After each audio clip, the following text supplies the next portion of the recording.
Welcome back to another amazing episode of the Beer Full Hat Podcast. I am one of your hosts, Victor. And I'm with your other host here, Walker. Today we've got yet another juicy episode. But first, Walker, before I cut you off, sorry, I apologize. That's what we do on this podcast. We apologize because we are Canadian. But the thing is, I showed you some new evidence. Mm-hmm. I think we're going to have to do a part 2 of Charlie Kirk. Yes. Oh gosh, there's so much more coming out and working its way through, just what people are able to find through footage, through evidence, and there's a little more proof that the assassination of Charlie Kirk was just a little more elaborate than we're thinking. Yeah, and we were predicting that he was assassinated by some people. Mm-hmm. But also, our Third Eye Atlas episode got 74. Yeah, we're at 74 whole listens. You guys are absolutely loving it, and my goodness, that story keeps on developing more and more. Yep. We might do another episode. Might do a part 2 of that too. Yeah, but some quick updates. Essentially, it was on a collision course with Mars, that it didn't hit Mars. It's getting closer to us. It's rounding the sun. But scientists are more clearly seeing that the exhaust fumes or whatever that last time we were saying were high in nickel and iron are the same type of fumes that you might get off of one of our Earth rockets exhausting. You see a lot more pyrolyzed nickel and iron. So with Walker doing science, take a shot. Oh, yeah. But yes, we did say in the Third Eye Atlas episode they were slowing down and changing course. Mm-hmm. And they did say they were going to arrive around October 15th, and that is 2 days away. Mm-hmm. I'm seeing estimates for October 20th, but we're kind of getting real close. NASA's still worrying a bunch. They're in a fucking panic. Mm-hmm. One of the big things they're seeing with imaging the 3-Eye Atlas is most of the time when you have a meteor or a comet, it's tumbling over itself. It's not very smooth. It's jagged. It's been in a lot of collisions. With 3-Eye Atlas, it's very consistent. It's almost glowing with an amount of energy, it's a smooth surface. So, when we're hitting it with radiation, it's sending it to us back and not scattered like if you were looking at a lumpy rock. Yeah. It's staying in one spot, so it isn't turning heads over heels as it tumbles through space. So it's a smooth piece of metal that's moving on a very specific trajectory and arc, and it's showing only one face to our telescopes, which means it has directionality. Or, it's going in one specific direction and not rotating about its own axis. But that is not what we're here to talk about today. Mm-hmm. Normally we sit here and talk about all the cool things we've done for the past weekend because it's Thanksgiving. Oh, yes. Canadian Thanksgiving. Yes. Because the Americans always have it on November. Yeah, they celebrate it November, 2 weeks after Halloween. I think so. Yeah, we're cool. We like to throw 2 holidays in 1 month. Yeah, what the fuck? I was going to say, I don't even know what Canadian Thanksgiving is about, but I don't know what American Thanksgiving is about. American Thanksgiving is about the pilgrims and the natives, technically sharing a meal together. Okay, so it was their first, common breaking meal bread. And breaking bread. Yeah. Okay, yeah. Their mutual understanding of sharing the lands. I thought Canadian Thanksgiving was kind of the same. I think it was kind of the same. Yeah. But what do we know? We don't learn this kind of stuff in our schools. Yeah, we do social studies in elementary school, and then we forget about Canadian history because it's ooga booga, and all of a sudden the British are here. The British are coming. The British are coming. But today we're doing an episode that we've been meaning to do ever since we started the podcast. Mm-hmm. Or I started the podcast, and you just joined. Yes.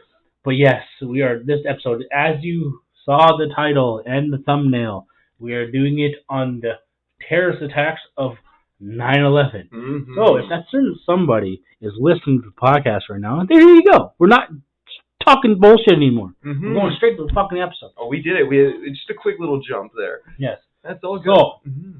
Walker, do you remember September 11th?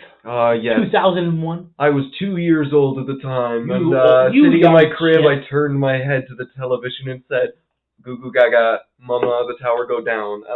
No, I thought you said "Goo goo gaga." They hit the second tower. Goo goo gaga, you hit the second tower. Good job. No, oh wow, good job. No, so yeah, I unfortunately don't remember. I was a little 2-year-old. I was just a schmuck.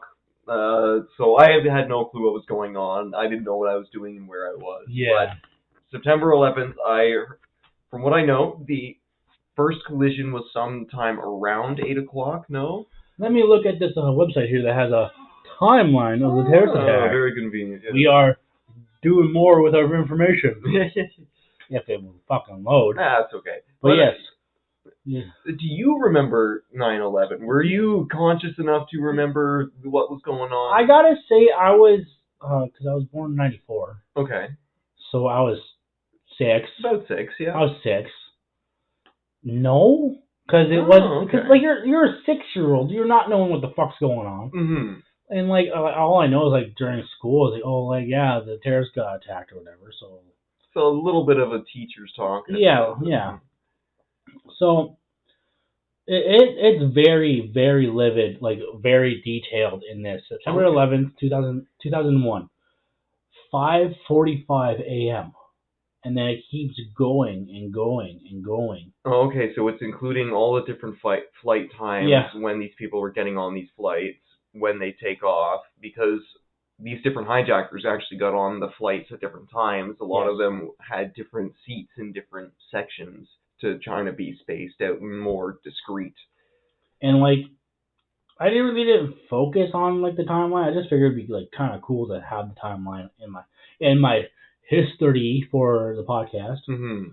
But yeah, it's one thing I did not know doing the research. Some people are saying there's 5 planes. Oh, okay. I always, for some reason, thought there was 5 planes when I was younger, but like going over it and like now that I'm older, I think, okay, yes, I know there was 4 planes. There was the one that went down in Pennsylvania that the actual like passengers managed to stop the hijackers from taking over, and instead they crashed it. Yeah, it landed. Unfortunately, they all died. Most of them died. But they stopped what people speculate to be the White House being hit. But then there were 3 other planes. 2 that hit the World Trade Center, obviously. The White House getting hit? That's Canadians' job, man. That's our job. We burnt down the first White House, so fuck you guys. We'll come for it again when we feel like it. But then the Pentagon was also hit. And then there's also speculation about the Pentagon also not being hit by a plane, but the explosions being separate. They were... No, let's just jump into that one. Okay, alright, there we go. We'll start at the Pentagon. With the Pentagon. Mm-hmm. The fucking videos you see, mm-hmm. you see no airplane parts at all. Mm-hmm. Because of course when you're watching the Twin Towers get hit, like there's fucking plane parts everywhere. Oh, you blatantly see the planes hitting the tower, and that was one thing they were saying with the Twin Towers. They were finding plane debris scattered all over the city, like parts of it had been shed or blown off and thrown for blocks. If they're saying a plane hit the Pentagon, yes, there's video evidence of live news feed. Yep, taking videos of the Pentagon. There's no plane parts at all. Yeah, you see a lot of the smoke and plume after it's been hit, but strangely enough, unlike 9/11, you don't see any of the lead up. You don't see all these different CCTV videos of these planes hitting the Pentagon. And the Pentagon is a super secure facility. Yeah. It's but it's America's head military facility. Of course there's going to be a lot more cameras. How come there's no footage of the plane intersecting or at least hitting the Pentagon there? So, Walker, with what did school teach you about 9/11 if they did the history on it? The degree of what we were told changed as we got older, obviously. So, once more information comes out. Yeah, so it was, for the longest time, 9/11 was just, it's a sad day, everybody feel bad, this is what, we suffered a terrorist attack. That's all I knew about 9/11. We were just supposed to feel bad, feel sorry, whatever. And then, as we got into, high school, some teachers would genuinely sit down and just show us a documentary in their class. Honestly, because preschool, public school, and high school are completely different. Yes. When you learn about stuff in public school, it's very, very watered down. Mm-hmm. They don't tell you all the nitty-gritty stuff, but when you go to high school, they give you the 18+ version of it. Yeah, they're like, okay, so here's how it really went down. There was fucking thousands of people who died. Yeah. Yeah. But then when you go out in the real world, what's this? Mm-hmm. What? That's what actually happened? There's all kinds of little details that they didn't really talk about in school, or the documentaries, even if they showed them, were missing a lot because They didn't really go over like hijackers' names. They just said, okay, they hijacked 3 planes. The planes hit these towers, and in a lot of those documentaries, you hear the stories about how horrifying it was, how a lot of people were late to work for one reason or another, and it saved their lives. Like, that's the kind of stuff I would always see associated with 9/11, where it was a travesty or tragedy, but we are surviving. We're a nation built stronger because of it. So it was a lot of the post-propaganda in favor of, like, the Middle East War. Yes. So the September 11th attacks, also known as 9/11, were four. I'm retarded and literally. Were 4 coordinated Islamist terrorist suicide attacks by the Al Qaeda against the United States in 2001. So, and that's the thing. It's like 9/11 was because we haven't experienced anything big like that for a long time. Because I'm going to say like the biggest thing that before that was the Cold War. Yeah, that was kind of, or maybe like the Vietnam War. Vietnam was in there. Vietnam War was basically the fucking Soviets and Americans going at it in a different nation. Yeah, they were just like, you know what, we're going to make our problems Vietnam. So, but I am going to clarify that there were some big events leading up to 9/11, but for our generation, well, more my generation, not so your generation, Walker, sorry, 9/11 was the biggest fucking thing. Yeah. For, like, a young kid like I was. Like, comparably, like, for everyone who's alive today, it's like COVID. It stopped 2 years of our lives. Yeah. It's different in a lot of ways, but the impact it had overall on society. Let's just say what happened in 9/11, you stated, is that security at airports is fucking stocked up. Oh, yeah. So they stocked up. We talked about this last episode. They essentially initiated a War Times Act or a Wartime Measures Act, where Biden that same day on our timeline we were just looking at, around 10 o'clock-ish, shortly after the towers were hit, he grounded all planes in the U.S. Like, so basically all airports, everything shut down, no planes coming in, nobody's allowed to land, nobody's allowed to take off. And that shutdown was like that for a few days. And after that, there became much more strict airport security measures. So now when you go through the airport, there's the TSA where you got to wait in these long lines. You got to get every single bag checked and searched. You got to get your person checked and searched. And the specific machines that you're going through, there's the x-rays for your bag, there's the x-rays for you. And now there's different machines that are kind of built onto the x-ray where you walk through them, and they have headspace sampling, which is a fancy word for it sucks in a little bit of the gas that you're letting off as you walk in. So, and this computer is automatically testing that gas. So if it picks up any gunshot residue or any explosive residue, something that they might flag, they'll pull you off to the side. Like, oh my God, you did not specify that last time. That's fucking, you were saving that for this episode. Yeah, I was saving the juicy stuff. So airport security has gone crazy through the walls, and they're constantly trying to improve it. Like, you obviously see hounds in the airports, you see lots of long stretches. The point of an airport is designed to make you go through stages and layers of security so that they can more adequately control you. And with the wartime measures, it just made doing that even easier. Because I've gone through airports here, because I've been traveling for the last like fucking 5 years, which is actually kind of sweet. Whoever says I know someone that's fucking doesn't want to do it, but everybody's trying to convince them to do it. I'll tell you who. Okay.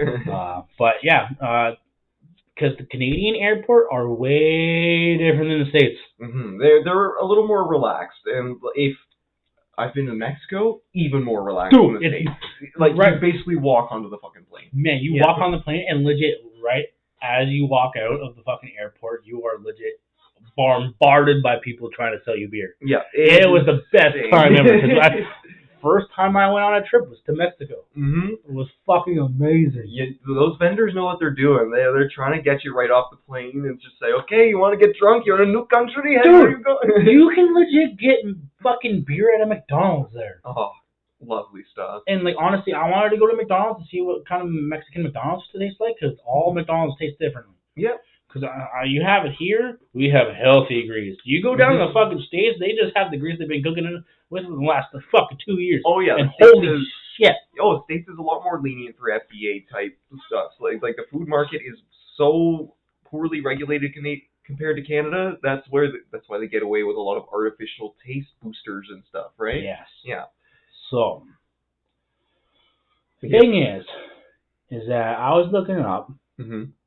How long did it take them to clean up the 9/11 attacks? Oh goodness, I don't know an exact number. I know Ground Zero was there was lots of debris, where the towers collapsed, but when they collapsed, it spread that debris out for blocks. It damaged a bunch of other buildings too. So it wasn't just it wasn't two buildings going down. It was basically a whole New York City block where the World Trade Center is taking damage. Approximately 8 months. 8 months? Yes. Really? That's a lot faster than I thought. I know, right? Okay. They had lots of pieces of steel to remove on May 30th, 2002. However, the complete recovery of all that shit took several more years.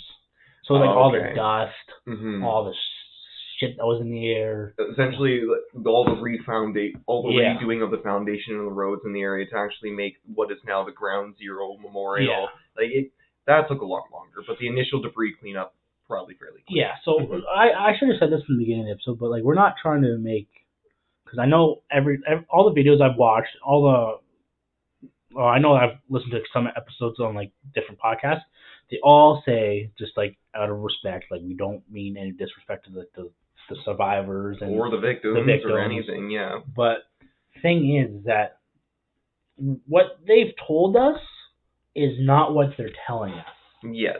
So what happened is a little different than what they're telling us. Obviously, the towers went down. Obviously, thousands or hundreds of people in the thousands now have died because of it, whether on the planes, in the buildings, or even on the streets, because people got killed by debris. Yes.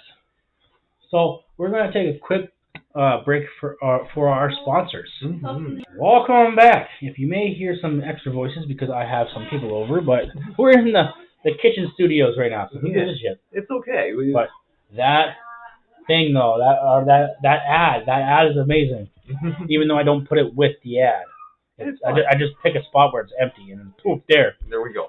But so after the towers and after everything was done, they finally the fire. There's still firefighters that are alive today, still suffering from health conditions. Oh yeah. From the tragic event. So, but after everything, after all the missing persons, after all the deaths of 9/11, it's the total death count, or the total body count. The total body count is 2,977 bodies. So on the plane, in the building, all the people anyone who suffered because of this attack, essentially. And I did do my research. The oldest one was I think 90 something, and the youngest one was a 6-month-old baby. Which is absolutely that was on tragic. One of the planes. Oh, okay, that makes sense. One of the planes. Yeah. Somebody's bringing their baby to the World Trade Center on an office. I think they actually did some tours and shit. Oh, okay. Because because it was a popular destination. It was a popular destination. It was Robbie Downey Jr. You know what? I'm gonna look it up. Yeah, I'm gonna look it up here. Yeah. So Walker, do you have any more information with what happened? Yeah. So while Victor's looking that up, one thing about the towers that we talked about in a previous episode is how they fell down. And I looked at a lot more physics-based and sciencey stuff about this, because this is the part that intrigues me. When you look at the videos, the tower seems to come down almost immediately or super fast, but that's not how it happened at all. So the South Tower actually went down 56 minutes after it was struck by its plane, and the North Tower went down after 1 hour 42 minutes. So both towers stood for a long time and showed no sign of actually collapsing until that initial period occurred. So from a lot of videos, it looks like the center column is sinking into the building, but depending on the angle, there's a lot of physics involved with it. It's actually the top of the building tilting inward as this large burning ball of fire, as everything starts to fall inward. The steel beams aren't melting, but they're getting red hot to the point that they're starting to sag and get squishy. Yep. Because metal, believe it or not, gets very squishy and kind of liquidy when it gets hot. It melts. So even if it isn't completely melted, it was deforming. And the center of the tower, right where the plane hit, and it hit the center support column, was starting to fall inward from this heat and like the fact that all this pressure was now sitting on these very squishy beams. So that continues on. The heat continues building as the actual top floors of the building were starting to compress inward more and more. You were getting more flexing of the concrete, more flexing of the beams, until eventually that hot burning core causes it all just to break. Some part of it will shift enough that top started shifting inward to the building, and that pressure burst like a bubble. It started falling into the middle of the building, and because it was still super hot, not hot enough to melt the steel beams, yes, that is something I will absolutely agree with. Jet fuel burning alone is nowhere near hot enough to melt the steel. But when it's in a big fireball in the center of a building that's not going out and being fueled by constant air supply at that height, it's going to continue burning and make a giant oven that once it bursts, that heat and all of that weight starts coming down. That huge support pillar in the center of the building isn't going to hold it up as everything's collapsing in on it. So, if you guys hear a little girl in the background, that's Nova. Yes. She was just eyeballing Walker as he was doing the science. She's too young for shots, so I'm going to do it for her. There we go. But the thing is that because where the Twin Towers were, that's where the stock market was. Oh, okay, yes. So I finally found the video of Robert Downey Jr. I think he was doing this for like a role. Okay. But he was there. And this is what the video was. Here. As I put it up close, here it goes. This is the rare footage of Robert Downey Jr. visiting the stock exchange for the first time in the early 90s. And when he met with the brokers there and literally went swimming in the fountain, this is what he said about them. If money is evil, then that building is hell. This is the most obnoxious group of money-hungry, low IQ, high-energy, jackrabbit, wannabe big-time motherfuckers I have ever had to endure for more than 5 minutes. This is the rare footage. So yes, Wall Street is the big street in New York. It's where all the big finance stuff is, and Wall Street is also around where the World Trade Center is. So the Wall Street is one of the places that got primarily evacuated in that first hour or so after the planes hit, because you hear the big explosion. That fire was going on for that minimum of an hour, like I was saying, for the first tower, and the whole hour and a little bit to the second. It means people were clearing out. It means a lot of first aid responders took time to get there and help people with evac, help people with medivac at the base of the towers. Nobody expected these towers to actually come down because nobody expected that center pillar to give out, kind of like I was describing. Which I will explain something when it comes to our theories that we know and have read about. And yeah, just to quickly go back to like the towers coming down, they came down in almost 9 seconds. So like from the amount of time it took them to burn, for the amount of time that it to fall down in that initial free fall, took seconds. It was insane. Like the second the tower gave out, the second all that weight started coming in, it didn't want to stand up anymore. And something that kind of supports it collapsing from the top down is when you actually look at the initial videos of the collapse, it looks like a consistent concussive wave coming from that point of the tower downward instead of up from the bottom like I originally thought, or from you can originally see in a lot of the other videos. Yeah, the tower is like basically just like collapsed inwards, but sent a wave of shit outside. So like that huge plume that you see like filled multiple blocks of like the streets of New York with debris, like that was like, it actually killed some people alone with that coming down and falling. But that concussive wave came from that hot center where the plane initially hit the tower and shot down. So if you watch a lot of the different videos, you can see the shock wave pushing its way down the tower and like windows blowing out. And as the tower is falling initially, you can still see that center beam structure every once in a while through like a lot of that smoke and debris still kind of standing before falling down with the rest of the tower. So the actual center column pillar didn't break down. It's simply just the weight of the tower finally giving out and falling around it. Took all the extra stuff on the outside out, and once it collapsed near the base of the tower, that center support beam and support pillars came down with it. Did you ever see the pictures of the actual attack and like of like the flames and the smoke coming out of the building? I've seen so many pictures. I don't know. I've probably seen the ones you may be thinking of. Like the faces and shit? Oh, not the faces. What? No, okay, we're going to do a little Google search here because... Like the explosion and the flames were making faces, essentially? 9/11... Photos. It's a very cursed event. A lot of people say like Ground Zero is haunted for that reason, or like even the amount of people that were in the upper floors and jumping off the towers to try and survive. That is one thing that they did say, that people actually not even to survive, just they didn't want to go down with the towers. Yeah. They were just jumping because you know what, hitting the ground is a lot quicker a death than burning alive. Not even. Yeah. That's, oh, okay, yeah. So people have seen faces in the side of the buildings and of when it actually happened. So here's another one of it looks like a skull. Yeah. And like that one just looks like a normal face. Mm-hmm. Like these are like just photos of just people just coming out like.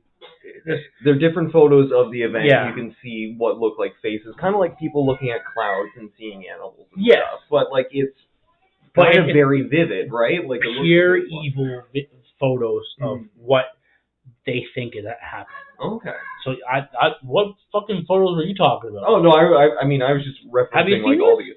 No, I've never seen like the photos with the suggestive faces. Man, that was one of the biggest things of like one of the documentaries I watched about 9/11. Holy shit! Okay. I want to talk about that because it brings the beams up really fucking fantastically. So like. It was a very big, tragic thing because like there's multiple movies on it. There's a movie with Nicolas Cage, who was a firefighter. Mm-hmm. He portrayed a firefighter, one of the chiefs or whatever. There's another one called Remember Me. I think I've seen that one. Yeah. I think it's a romance or something. Okay. The wife likes it. It has Rob Pattinson in it. Oh, okay. And the very last scene is that morning kind of deal. Is the morning of like the pans out and it's the towers. Yeah. Because it's about like the attack and like the whole thing is Remember Me. Yeah. So I've never watched it because I'm not a chick. So, but there's plenty of media surrounding 9/11. Like plenty of documentaries with probably information that we're gonna miss in this episode. So and if anybody has watched, you would probably like this show, 911, Lone Star. You know what? I've been seeing a lot of the ads for it on Disney now. So the chief that's in that show was a veteran of 9/11. Oh, okay. They do talk about it a little bit in the show, but not enough. But in the show, it's kind of like very inclusive. Okay. If you know what that means. Yes. Inclusive. A little woke. Yeah. It's not so, like, it is woke, but not to the point where it's in your fucking face. If it's a show I'm thinking about, I've definitely seen a lot of clips of it, like, on YouTube and stuff. Like, it's funny, but, like, I can see what you mean by woke. Yeah. Like, I do gotta say, it is a good show. Yeah. It is a good show. It's not toward your face. It's not... It's got, like, Brooklyn Nine-Nine energy, right? Yes, yeah. But it's like a serious show. It's like, it's like the original 911 series. Okay. Which, oh my god, that's fucking good. Oh my god. Little tangent here. Oh, yeah. So if you've ever watched 911, it's about Los Angeles. Hold on. Hey, babe! Is 911 Los Angeles? Yeah. Okay, good. Okay. I was right. So it was Los Angeles. So there's like there's quite a few seasons of it. But the last episode, oh my god, I was even fucking crying, and I barely watched the show. Alright, so like it's definitely got heart-throb type moments. Like it shows what these people are genuinely going through, trying to be helpful, right? But the thing is, like, what leaded up to this point, it's going to be, I want to say a spoiler. Okay. So it was the chief, the chief of the firehouse. Yeah. They had to go into this laboratory that was dealing with diseases. Okay. So there was only one cure. So what happened was one of his firefighters got sick. Yeah. And he's like, okay, we gotta get him out of here. We gotta get him to have the cure. So he gave the cure. Yeah. But the thing is, near the end of the episode, one of his people that really looked up to him was, okay, we gotta get out of here. Closed the door, locked it. Oh, he had a broken, because it was like when you breathe it in, it was airborne. Oh, okay. Yeah, he had a broken seal in his little air conditioner. Oh, so he felt the disease essentially coming on. Yeah. He knew he was going to die. Okay, so like a Chernobyl badass, he closed the door behind him and said, you guys go. He legit sacrificed his own self for one of his crew members to get out of there and get cured first. Damn. So Yeah. his wife is the chief of police, like sergeant of police or whatever. Yeah. And she's in there like, oh, you need to get out of here. Like, I'm not going anywhere. Mm-hmm. This is the last moment you're going to see me, and let's make it worth it. Just that little bit more drama to add on top. Oh. And what makes it worse is that you find out what happened in his past life, like, because he used to be drunk, like, he had 2 kids. Yeah. And, like, it was a very hard, it was so sad because as this is happening, he's like, I need you to leave. Mm-hmm. And she's like, I'm not leaving you. I'm not leaving you. She's bawling the entire time. She's bawling the whole time. Yeah. And he's like, I need you to look away. I don't want you to see this. Mm-hmm. So he's like, he takes off his mask. He's like bleeding from his eyes, his nose, and everything. Yeah, it's some horrible disease. He's like, last thing he says, marrying you was the best thing I ever done. I love you. He walks away. He goes down on his knees and starts praying, and he fucking falls over. You know what? At least he knew what to do. Like, he figured out his last words, set him clear, and made him, He legit put everybody else before him. Mm-hmm.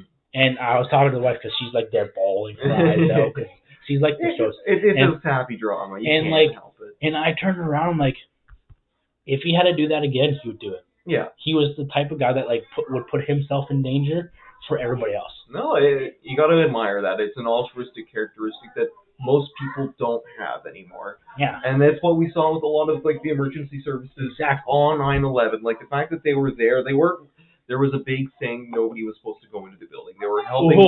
They were helping people with ground floor evacuation and essentially trying to keep people from running in to help people they knew in the building. So get people out, get them in a medical zone. There was a video I just recently watched this past couple of days of a survivor from the building. Oh, okay. And he was up on like the 51st, like one of the 50 floors. So like right near where the plane hit. Right. He was in the second tower before that plane hit the tower. Oh, okay. So he was saying that as he was breaking down because he's reliving the moment, and like you can tell this is a genuine story. Oh God, yeah.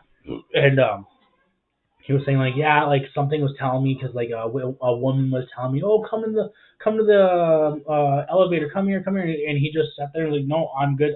I waved to her. Yep. And he's like, it was the best decision in the worst possible time of my life and all that. So he explained the story. But then as he's getting closer to the ground floor, it's like the 7th floor, he saw police officers and firefighters going up the building. God. And he's like, I've never met men so bravely in the short amount of time I saw them with stunned face looks on their face saying, I am not making out here, but I'm doing my job. Yeah, it is at this point, like, it's horrifying, but they were in there to help people. They knew for every life they saved, they were essentially they were doing a reverse KD where it's basically, like if I die here, it doesn't matter if I save 10 lives, if I save 11. Like if I'm getting more people out, you're doing the thing. They went up those flights knowing they weren't going to go home to their families. Yep. At a certain point, you can only do so much because you make it up 50 flights of stairs. You're not going up. You're not making a return trip back. You're going down, but it's not the way you want. Mm-hmm. And that's the sad thing. Yeah. And normally for our podcast, we try to be funny, but some things we just can't make fun of. Yeah, it's not make fun of, but some things you can't make. We're trying to make light of something very dark. And this was, you know what? Just to satisfy the woke mob here, it wasn't even necessarily a race issue. It was the conspiracies behind it are nowhere near geared to race. Everybody was trying to help everybody. It was people of all races, all colors, all genders. Like they were suffering together. This was an attack on culture, society of America. So at the time period of 2001, there was no such thing as wokeness. Mm-hmm. Everybody was doing it together. Everybody was working together. There's no, oh, me, you, blah, blah, blah. We're fucking fighting. Mm-hmm. No, everybody was working together at this point in time. So, we're 35 minutes in. I think it's time to get the juicy details. Oh, yes. I think, now we can start going into our conspiracy bits here. With 9/11, there's so many conspiracy theories. Because the FBI, CIA, government is not going to truly tell you what happened. Mm-hmm. Oh, even if they've released all these documents like they said they have, they're not going to put it forward and say, no, this is like clear cut, this is what actually happened. They're going to leave it buried and hopefully have other people like us find it. As the title says, 9/11 attacks. classified. Yes. What is the truth? Truth. So they do react some things on some files of a black. Yep. So for your talking about the beams of the skeleton of the body, Yep. I watched a documentary years and years and years ago with my dad. Yep. And the documentary was about basically everything between like religion, pyramids, and the last thing was 9/11. Oh, okay. So, thing is that an architect that I think is the same guy died a few years later because he was trying to get to the bottom. So on this documentary about the beams. Hello there, I am Victor from the Beer Floor Hat Podcast. Are you having troubles of picking out gifts that you want something to mean something? But I have a thing for you. I partner up with somebody at work, and his website and Instagram page is called It's Right Here. He does vinyl design, wood jewelry, which is pretty cool, and keepsakes. Keepsakes like Christmas stuff, stocking stuffers, birthday things, whatever you think. He's done a few things for me, and they are amazing. You guys need to go check him out. I'll send a description below. But let him know that the Beer Floor Hat Podcast sent you there. So in other words, let him know to stay frosty. The architect was saying that if the buildings were even hit by planes, the way the beams were, it would have just left the skeleton of the beams. Yeah. So each floor would collapse on itself and leave the skeleton. And that's kind of what the biggest speculation of the whole thing collapsing is. Yeah. But the thing is that what he noticed when there's certain pictures of when the both towers hit the ground, that the beams were slightly cut at an angle on each floor. He's expecting each floor because those angles were angled enough where or cut just enough where if something hit it or a fire retardant lit it on fire, it could make the skeleton weak and collapse at the skeleton. So this engineer is essentially, was it the original architect of the I don't think so. No? Okay, but like they're essentially what he was saying is, no, this would have the building would have collapsed, would have left the beams standing unless they had been cut or weakened before. Because he was saying the skeleton, the beams that they used were the most very highly advanced like skeleton work for those towers.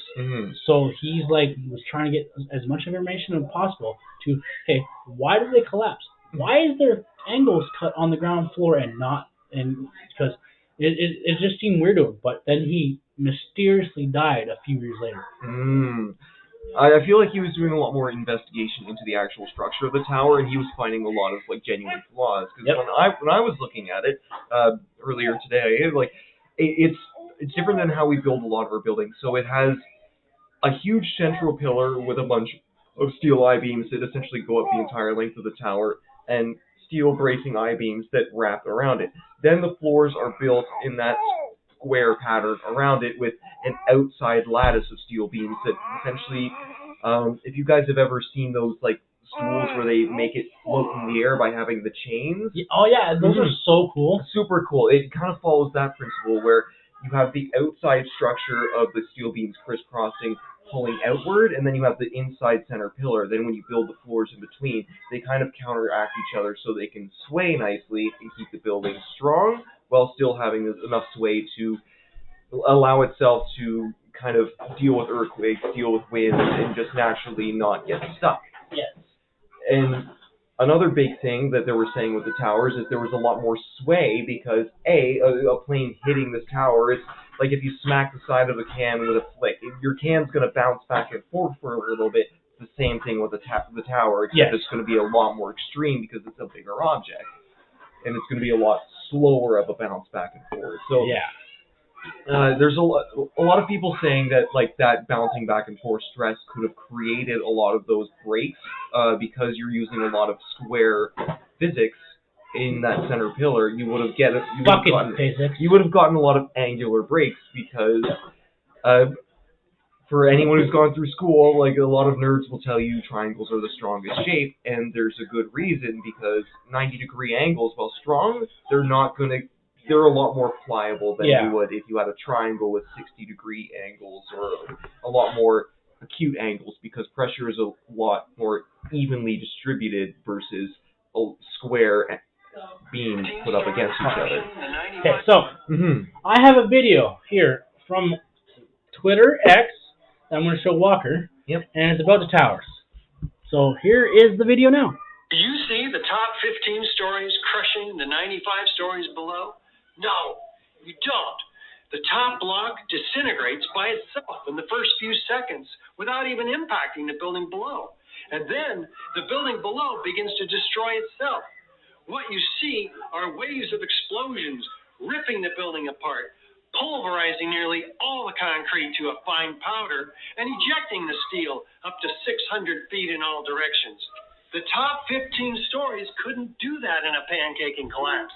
Do you see? That's where I've got to disagree, unfortunately. So, the official 9/11 story might seem might seem like a massive deception, but when they're considering this version of the story, it seems clear. So like I was saying with how I was talking about the building go down, there was essentially like a blast wave that goes down the tower that kind of proceeds where that huge top block is falling into the building, almost as if there was a chain of explosions going down and following its way down the building. So you explaining how the building was falling really debunks that. It doesn't debunk it outright, it's hard without a lot of the math knowledge behind it. But essentially, what you're seeing with that top layer disintegrating is all those floors are sandwiching together, but that's still hundreds of pounds of concrete to the point where it's multiple tons instantly slamming that part of the tower that isn't broken.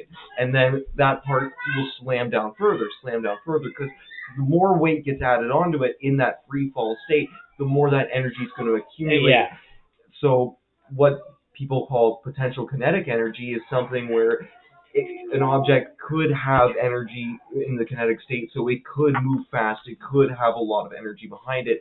It's currently being suspended. So when you have a building that big and you have hundreds of tons of concrete suspended almost a mile in the air, that is going to have a lot of potential energy coming down and will not want to stop until it hits the ground. So gravity for you.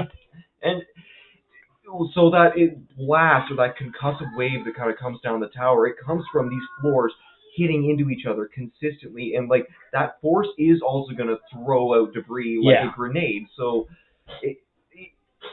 it's hard to. It is definitely a huge explosion that is causing the tower to come down, but it's the explosion of matter continuously falling in on itself. It's that kinetic energy that we could not replicate just because it is so much mass moving downward all at once. Yeah, and so this is one video that I saw on Instagram. I thought it was really interesting. But the thing is that the 9/11 planes were CGI, which they were not CGI. No, 100% not. So this is a video of it, and I can already debunk this one. Okay. Oh. Wait a minute. Is something missing here? It seems that we weren't supposed to see that wide shot. And that's because there's no plane in it. The plane should be visible for over 5 seconds. That's 340 separate images. And there is no plane. The airplane image enters the picture within one video frame. You know what, I do have to kind of agree with that. You don't see almost any wide shot angles of the planes approaching towers. And it's a fucking news place. This video that I just showed Walker was from a news outlet. Yep. So the planes did hit, but there's a lot of speculations that planes didn't hit. Like they seem to come out of nowhere because like for anyone who lives near an airport, you hear a plane coming for like a solid minute until it flies overhead. And when they're flying at that height coming into the city, like the airport for New York isn't on Manhattan Island, which Manhattan, as far as I know, it's not on Manhattan Island. And Manhattan Island is where the World Trade Centers are. If a plane was coming in that low over Manhattan Island towards the tower, yes, you would not it would be going pretty fast. It was going fast when it hit the tower to have that much energy to essentially put itself through both of them. But that wide shot, you would have seen it. You would have 100% seen it. The fact that there's all kinds of wide shots of New York City skyline, the amount of people taking videos at the time, you would have seen at least a lead up from one of those planes. And the thing is, can you really trust videos from back then? Yes, you can. Yes, you really can, because it was a lot less digital and a lot more film directly. Yes. So the film, everything it was picking up was genuine, actual life. There's not a lot of editing you can do to old film apart from after it's digitized. So after when you do a video on your phone, you can legit edit that shit to make it seem like it wasn't edited. Yeah, you can put filters on. You can do editing better than AI video forming right now. But when you take a video from back then that used videotapes, which some of you guys probably don't know about, it's very hard to try to fool somebody when that videotape, because you can see a skip. Yep. And it's crazy.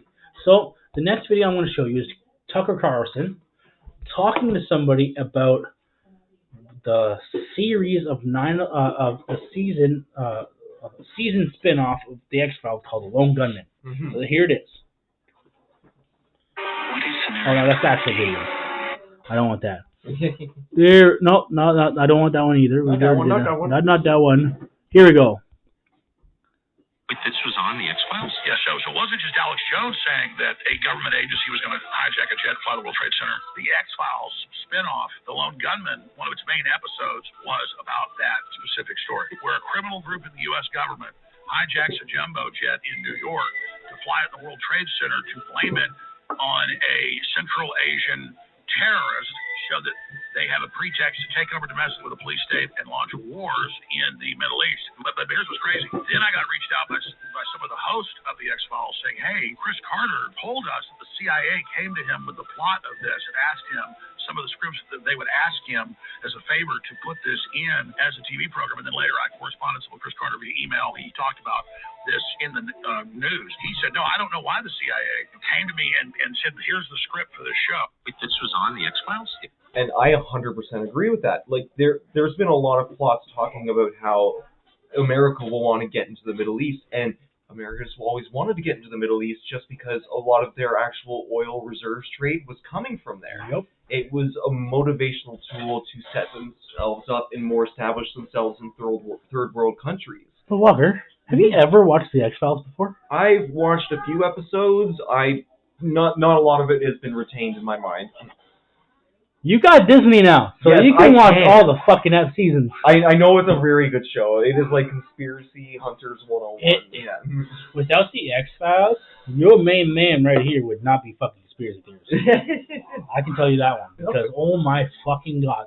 The X-Files is one show that's almost to the T to finding out the truth. Oh, okay. You know what? I respect it. Because, again, you know what? They did their research. It was back in the past when doing a lot of spoof or fake news was more likely to get you canned and canceled. So, like, X-Files thrived on genuinely hunting down facts. And the awesome thing is that they made it as an FBI agent. Fox Mulder was in the basement of the FBI, the most non-wanted FBI agent, doing the unexplained files, the X-Files. The unexplained files that no other agent would do. Okay.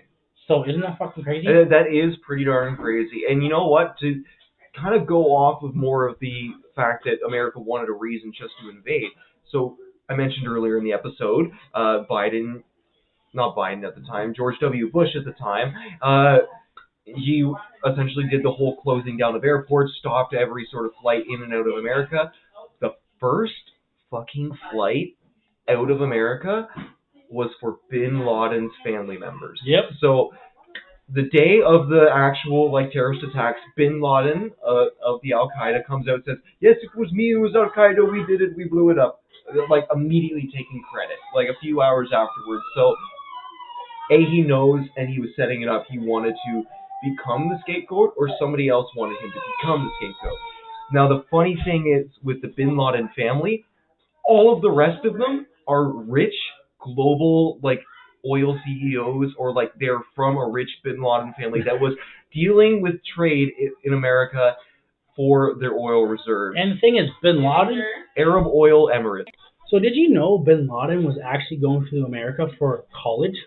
I did not know he was. I know there was a bunch of his younger siblings that were in America for schooling. And that first plane out of America after the 9/11 attacks was exclusively Bin Laden family members. So they were being flown out of the country back to Saudi Arabia. Yeah. So there was a lot of stipulation and still a lot of conspiracy about why it happened, but the fact that America is dealing with a bunch of oil trade in the Middle East with the Bin Laden family, and one of their family members is all of a sudden admitting to it, and he's like a radical of the family, seems a little bit coincidental, no? Scapegoat. Yeah. But so going back to the planes, okay? Going back to the planes. Yeah. So I was watching this YouTube video, which I showed you, which I think you should really watch. Mm-hmm. So there's a group of pilots, like veteran pilots, stating that the hijackers did not have that much experience flying planes. Oh, that's it. Like, if they're Saudi Arabian hijackers, they've never dealt with a Boeing 747. They've never dealt with a 745 or 757. Oh. Like, these planes are much bigger and much more complicated than most people realize. So, they are like stepping into a spaceship. Yeah. So what happened was he was explaining that the guy straight up turned around and was like, if you were doing this, would you, at your prime of flying planes, be able to make this task? And he said no. This is a... Yeah, you believe? You don't believe me? Yeah, okay. Nova's shaking her head right now. She's saying no. I don't believe you at all. So the thing is that he's stating that whoever did this attack he's like, oh, so you're telling me that they had to like fly around a couple times to get the right angle? He's like, no, they just got lucky. Oh, that's it. They needed the experience to know how to fly these planes. B, they needed the experience to fly these planes with as efficiency as possible. And like just C, they needed to be able to aim these planes for, let's be honest, the planes are about the same width as the building overall. Yeah. They need to hit that margin, much less they also needed to hit their fuselage right into the center of the building to hit those main support pillars, which they did. So the precision was more than basic autopilot had in that time. So there's another theory on that, is that there is a theory that there was a tour group going around. Oh, okay, yeah. And there was a bunch of, where were they from? Saudi Arabia, yeah. There's a bunch of Saudi Arabian tourists there. Okay. Giving the hijackers nowhere to where to hit. So like they were giving like on-site. Basically, you know how like in wrestling they pull up signs and say, "Oh yeah, like I paid my good money for this," or I paid my whole life savings for this, and tickets now are fucking out of fucking price ranges. Yes. This is basically holding up a sign. Oh, hit here. And you know what? There's more support of the idea that it was probably planned. A Saudi Arabian intelligence agent has been connected, has been arrested, but managed to escape custody, and hasn't been found since. His name is Omar something. I didn't actually write down his full name, but he was a confirmed Saudi Arabian intelligence agent who had done deals with American agencies before, had talked to them, and 100% confirmed he was affiliated and talked to a lot of these hijackers. He was talking to these people who were all Saudi Arabian origin. So if one Saudi Arabian intelligence agent was very heavily involved and they have the proof for it, who wants to say all these other hijackers from Saudi Arabia weren't also trained intelligence agents? There's a lot of Saudi Arabian agents in the FBI, the CIA, and in the government, all around the same time. So it's widely suspicious that, hey, all these people that are directly Saudi Arabian, it seems like a deliberate attempt or tie to make that step into the Middle East like we saw from So, in other words, you know that little scene, Don't Be Suspicious? That's basically suspicious. Don't be suspicious. Don't be suspicious. That's basically it. Don't be suspicious, but be suspicious. Exactly. Another little fact that I saw, one of the hijackers, again, I didn't write the full name down, but the name Ada was days before, in Portland, Maine, he was walking around with one of the other connected individuals who was a plane hijacker. They were walking around Maine for almost a full day. They went to Walmart. They went to a few other spots to pick up supplies, but it seemed like they were just walking around in the city of Maine. They weren't doing much, and then they took a flight to Boston, which from there was the flight that they hijacked. So, answer me this one question, Juan. Mm-hmm. So if a plane hits towers, right? Yeah. There's nothing left, right? There shouldn't be nothing left. There shouldn't be nothing left of the plane or anything in the plane. So, yes, a large part of what happened because the fire was burning in these towers for so long and they collapsed, most of the plane parts that physically hit the tower had melted because planes are made primarily out of aluminum, which is one of the metals of the world with the lowest melting point. So, that's a big stipulation, but yes. What is a passport made of? Well, passports are made of paper and plastic and maybe a little bit of leather. Yeah. How is it that when they found one of the hijackers' passports near the crash site from the airplane that hit the tower, that went kaboom? That is almost impossible. I'd say they did not find a passport, but instead they went into the manifests of the plane and then looked at the passport records from there. Sure, because they found it on the ground. Then that's bullshit. They did not find a passport. That's what the evidence said.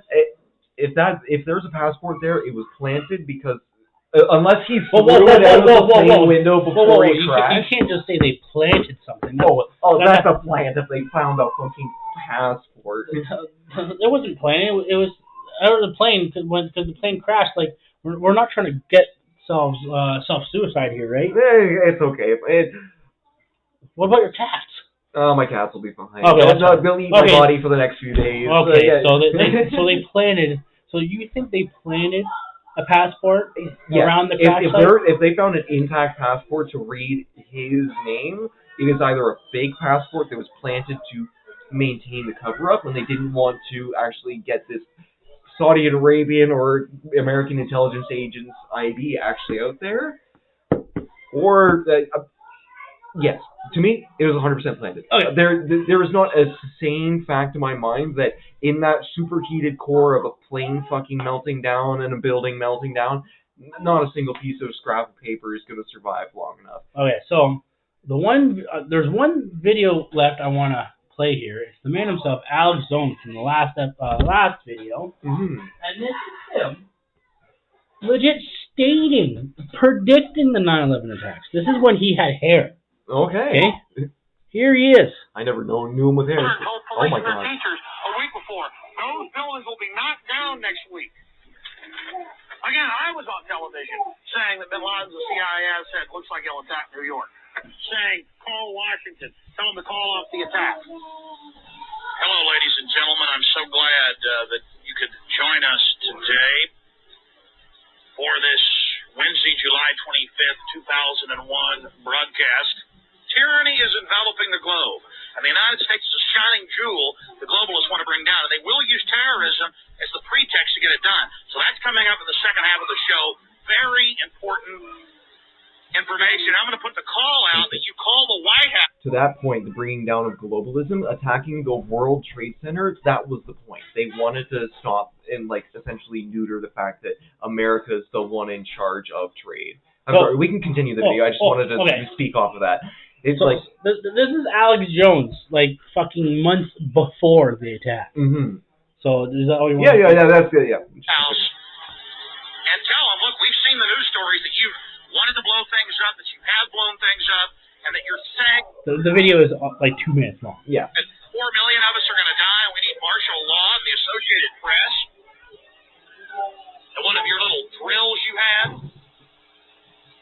And that we're aware of who the terrorists are if you pull this. This can stop the Hitlerian Reichstag event. I want to put the toll-free number up for Congress. Toll-free number for Congress. And I won't want you to believe Alex Jones. I want you to go get these news stories off my website.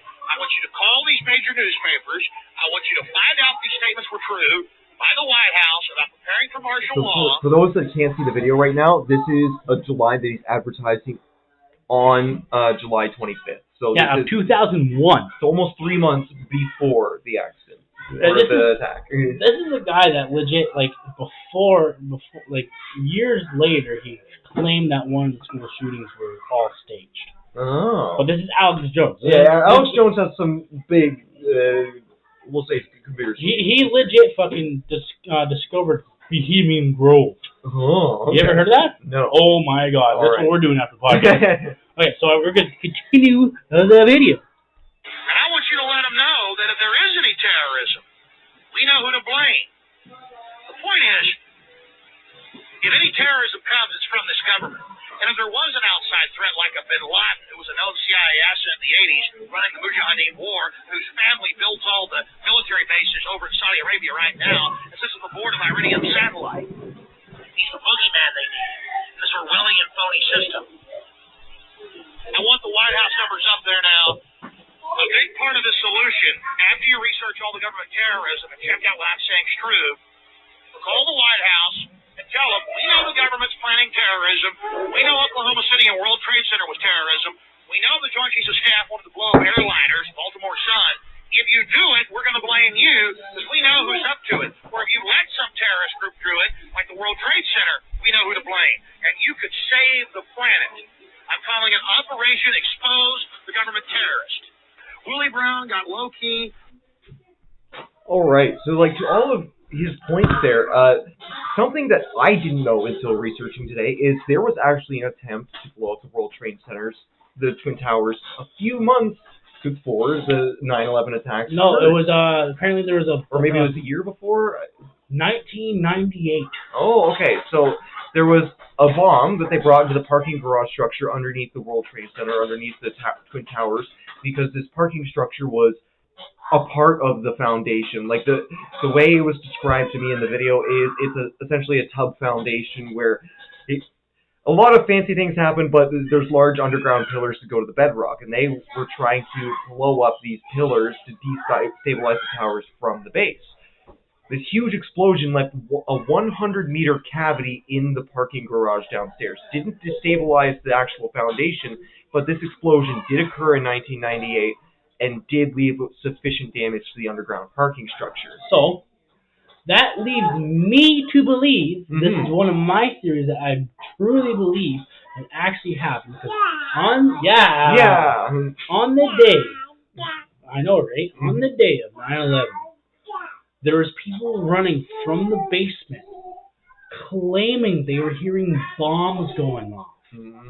Not knowing if there was a plane hit. Yeah. But they were running out of the building, going to police officers, firefighters, saying there's bombs going off in the basement. And you know what? Like, they were probably disregarded because the big sounds of the explosions up on the top of the tower probably felt like thundering explosions to people underground. To that same point, though, with all these explosions going on up top, nobody's going to notice the detonations going on underground because they're going to think it's just reverberating from the big explosions in the sky, right? So my theory is that when my buddy legit talked to me about this at work and said, did you ever find out that when some people were doing research, they had boxes of C4 in the basement of the towers? Okay. Like, I did not know that. That's pretty fucking amazing. Yep. What would they be hiding C4 for? Especially when it's a giant parking garage. Exactly. If there are boxes, they're being loaded into vans and driven down there. They're getting past some level of security clearance to get into this parking garage. Because guaranteed they weren't just going to leave it wide open after the first bombing attack. And they legit had C4 written on it. Oh my god. So, stronger explosives than the ones that were used in the first explosion. The ones used in the first explosion were ammonia bombs. So, long story short, they're basic nitrogen explosives rather than C4, which are long chain carbons with a lot more explosive potential. Like, it's insane because that's my theory. I believe that bombs also went off in the basement. Yeah. Because and there's one big theory that it was a controlled demolition. You know what? I feel like they would have done a way better job if they were doing controlled demolition of the towers. To me, it is definitely a terrorist attack, but it's an inside job for the United States to kind of counteract globalism and remade the World Trade Center, because America even right now, a large part of what we're seeing with Trump in this trade war is he's trying to get rid of tariffs. He's trying to tariff a bunch of things so that America is no longer the World Trade Center. He's trying to anti-globalize without being a terrorist. And the one thing I will lead off of this episode, the one thing I was trying so hard to get information from is that there was one video of somebody saying when the trade towers got hit, $1 trillion went missing. So a bunch of American money just gone, just disappeared. Oh, it was because the Pentagon got hit. They lost track of the money. Oh, right. So, in other words, I want to leave that to you, listeners. Look up $1 trillion gone missing in the World Trade Centers. Stay educated, and you know what? Stay frosty.